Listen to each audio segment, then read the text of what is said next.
تجھے ایک بات بتاؤں، حضرت عمر خطبہ دے رہے ہیں.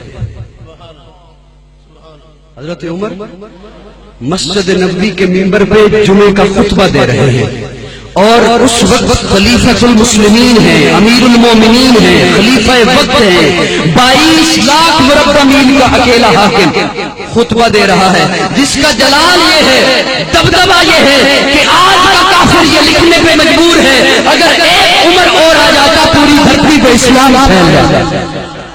وہ خطبہ دے رہے ہیں سامنے مسجد کے سامنے والی گلی میں. حضرت حسین کا لڑکپن ہے. حضرت حسین اپنے دیگر دوستوں کے ساتھ کھیل رہے ہیں، اور یوں ہی حضرت حسین موج میں آئے، اور موج میں آ کے کہتے ہیں دوستو وہ جو عمر خطبہ دے رہا ہے نا وہ ہمارا غلام ہے. ایک دو سبحان لگو، میں بات کو آگے لیے تھی. وہ جو خطبہ دے رہا ہے نا عمر، وہ ہمارا ان کے پاس، حضرت حسین کے پاس حضرت عبداللہ بن عمر بھی کھڑے تھے. حضرت حسین کے ہم عمر دوست حضرت عمر کے بیٹے وہ بھی کھڑے تھے. انہوں نے بھی بات سنی. شام کو حضرت عمر گھر آئے تو حضرت عبداللہ حضرت عمر کے بیٹے کہتے ہیں بابا جی آج آپ کے بارے میں حسین کہہ رہا تھا آپ کے بارے میں کہ عمر ہمارا غلام ہے. حضرت عمر یوں لیٹے ہوئے تھے، اٹھ کے بیٹھ گئے اور کہتے ہیں کیا کہا، پھر سے کہنا. وہ حضرت عبداللہ پھر کہتے ہیں کہ حسین نے کہا آپ کے بارے میں عمر ہمارا غلام ہے. حضرت عمر نے کہا جاؤ حسین کے پاس اور اسے کہو یہ لکھ کر دو. کن گلیوں میں پھرتا رہتا ہے تو، کن ذاکروں کی باتیں سنتا رہتا ہے تو، ہم سے کچھ سن.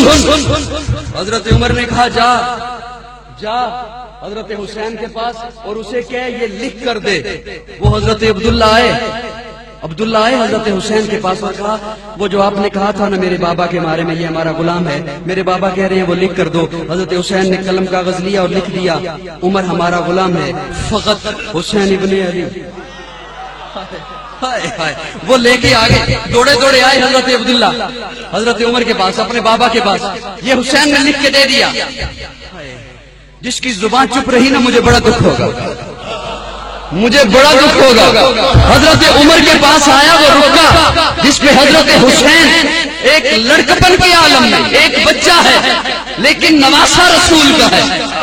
اس نے لکھا خلیفہ وقت کا لکھا جس کا روح پوری دھرتی پہ آئی ہے، اسے لکھا عمر ہمارا غلام ہے. رکا آ گیا. حضرت عمر نے دیکھا، چوما، آنکھوں کو لگایا اور کہا میرے بیٹے عبداللہ میری وصیت یاد رکھ، جب میں فوت ہو جاؤں میرے سینے پہ رکھ دینا، عمر کی بخشش کے لیے یہی کافی ہے.